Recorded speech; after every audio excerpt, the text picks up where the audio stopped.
नमस्कार दोस्तों, जदवा क्लासेस में आपका स्वागत है।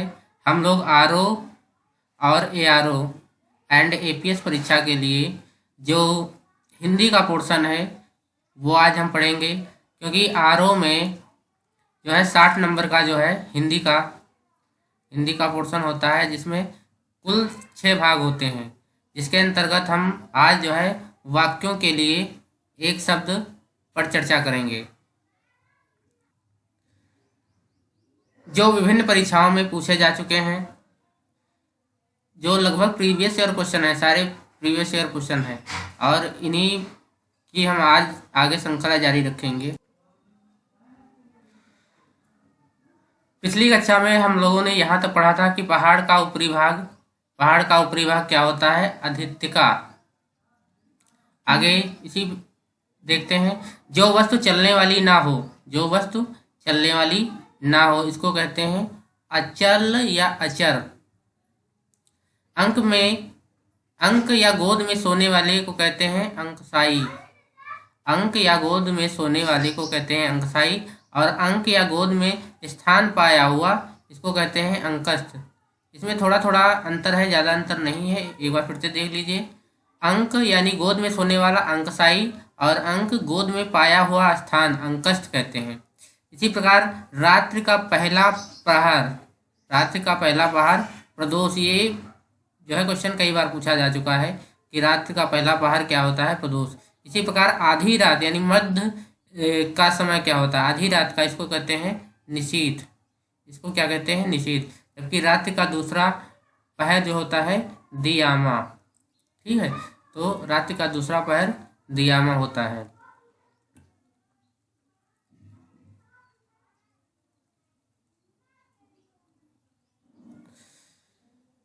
आगे है किसी कथा के अंतर्गत आने वाली दूसरी कथा।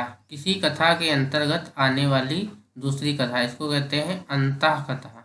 इसको क्या कहते हैं? अंतः कथा। धरती व आकाश के बीच का स्थान अंतरिक्ष।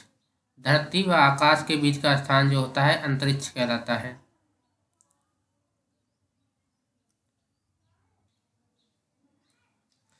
सुबह और रात्रि के बीच का समय होता है उषा काल। सुबह कौवा बोलने का समय भोर। सुबह 10 बजे के बाद का समय प्रातः काल। ये सभी समय से संबंधित है, तो इनको ध्यान से देखिएगा। सुबह और रात्रि के बीच का समय उषा काल। सुबह कौवा बोलने का समय भोर, और सुबह 10 बजे के बाद का समय जो होता है प्रातः काल। मन में होने वाला स्वाभाविक ज्ञान अंतः ज्ञान होता है। अंतर्ज्ञान यानी मन में होने वाला स्वाभाविक ज्ञान अंतर्ज्ञान। जो अंतिम यानी शूद्र वर्ण में जन्मा हो अंत्यज। जो अंतिम या शूद्र वर्ण में जन्मा हो उसको कहते हैं अंत्यज। इसी प्रकार आगे है गुरु के समीप रहने वाला अंतेवासी। बहुत ही महत्वपूर्ण है, ये कई परीक्षाओं में पूछा जा चुका है।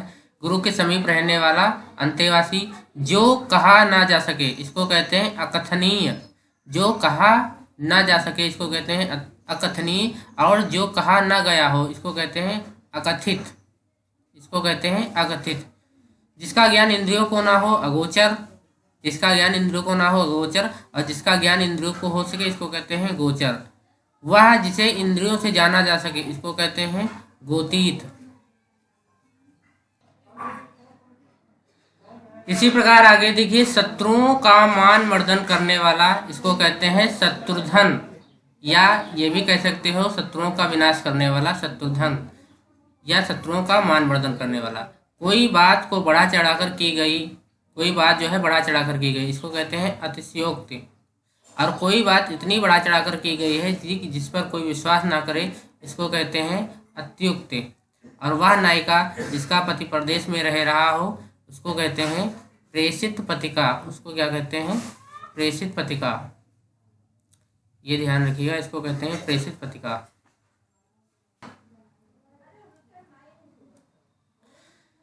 जिस पर आक्रमण किया गया हो अनाक्रांत। जिस पर आक्रमण किया गया हो उसको कहते हैं अनाक्रांत, और जिस पर आक्रमण ना किया गया हो अनाक्रांता। जिस पर आक्रमण किया गया हो उसको कहते हैं आक्रांता, और जिस पर आक्रमण ना किया गया हो अनाक्रांता। कनिष्ठा और मध्यमा के बीच की उंगली इसको कहते हैं अनामिका। याद रखिएगा, कनिष्ठा और मध्यमा के बीच की उंगली को क्या कहते हैं? अनामिका।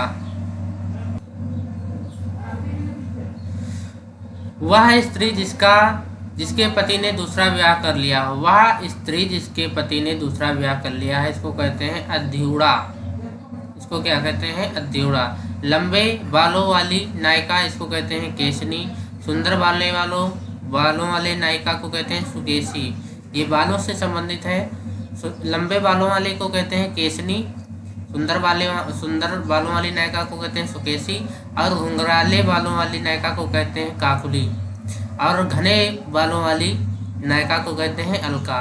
तो ये सभी नायिका से संबंधित है, बालों से संबंधित है। तो एक बार फिर से देख लीजिए, लंबे बालों वाली नायिका को केशनी, सुंदर बालों वाली नायिका को सुकेशी, और घुंघराले बाल वाली नायिका को काकुली, और लंबे यानी घने बालों वाली नायिका को कहते हैं अलका।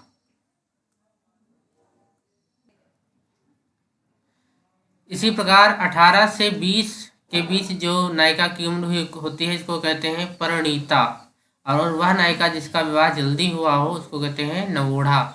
जो पहले ना हुआ हो अपूर्व, और पर्वत के नीचे की भूमि को कहते हैं उपत्यका, और पर्वत के ऊपर की भूमि को कहते हैं अधित्यका। इसमें ज़्यादातर कन्फ्यूजन रहता है कि उपत्यका है या अधित्यका।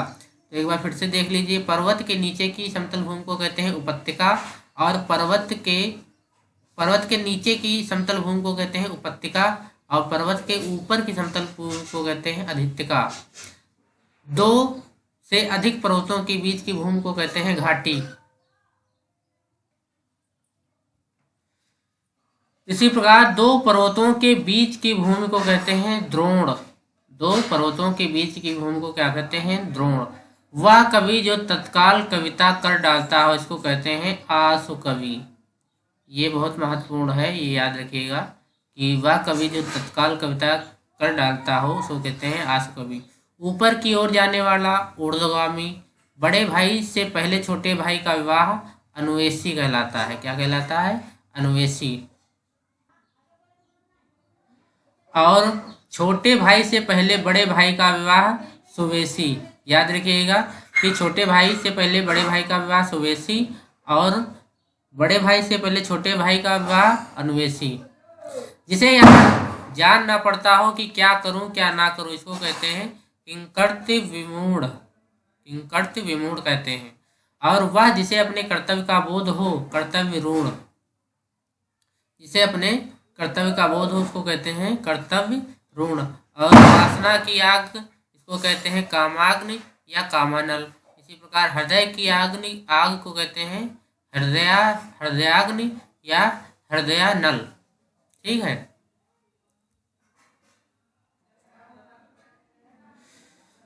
इसी प्रकार आगे देखिए, जानने की इच्छा जिज्ञासा कहलाती है। जानने की इच्छा क्या कहलाती है? जिज्ञासा। ग्रहण करने की इच्छा जिघच्छा, यानी ये घा है, जिघच्छा कहलाती है। और किसी को मारने की इच्छा जिघांसा, और भोजन करने की इच्छा जिघत्सा। ये देखिए, इसमें बहुत माइनर अंतर है इन सभी में। अगर इसमें सभी ऑप्शन अगर दे दिया जाए चारों के, तो बहुत ही कन्फ्यूजन होगा। तो इसको एक बार फिर से देख लीजिए। जानने की इच्छा जिज्ञासा, ग्रहण करने की इच्छा जिघच्छा, किसी को मारने की इच्छा जिघांसा, और भोजन करने की इच्छा जिघत्सा। जो मापा ना जा सके, इसको कहते हैं अपरिमेय। और जो प्रमाण से सिद्ध ना हो सके, इसको कहते हैं अप्रमेय। अपरिमेय और अप्रमेय में कन्फ्यूजन रहता है। तो जो मापा ना जा सके, इसको कहते हैं अपरिमेय, और जो प्रमाण से सिद्ध ना हो सके, उसको कहते हैं अप्रमेय। यहाँ पर देखिए, यहाँ पर ये हिंट मान सकते हो कि इसमें भी प्रा है और इसमें भी प्रा है।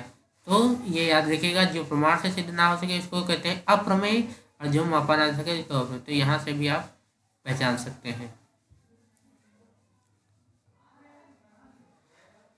तो आज की क्लास यहीं तक रखते हैं, और आगे जो है अगले वीडियो में आपको जो है इसी के आगे पढ़ाया जाएगा। तो हिंदी में आप याद रखिएगा कि जो आरओ जो होता है, इसमें 60 नंबर का होता है, और वाक्यों के लिए जो एक शब्द होता है, इसके कुल जो है 10 क्वेश्चन आते हैं। क्योंकि आरओ में जो है 60 क्वेश्चन में आपको 55 प्लस तो लाना ही पड़ेगा। अगर 55 प्लस से कम आते हैं तो आपका सिलेक्शन होने के चांस बहुत ही कम है। तो ये वीडियो लगातार देखते रहिए, जिसमें आपको ये सारे क्वेश्चन प्रीवियस ईयर करवाए जाएंगे और ये आपकी परीक्षा में काफ़ी महत्वपूर्ण होंगे। धन्यवाद।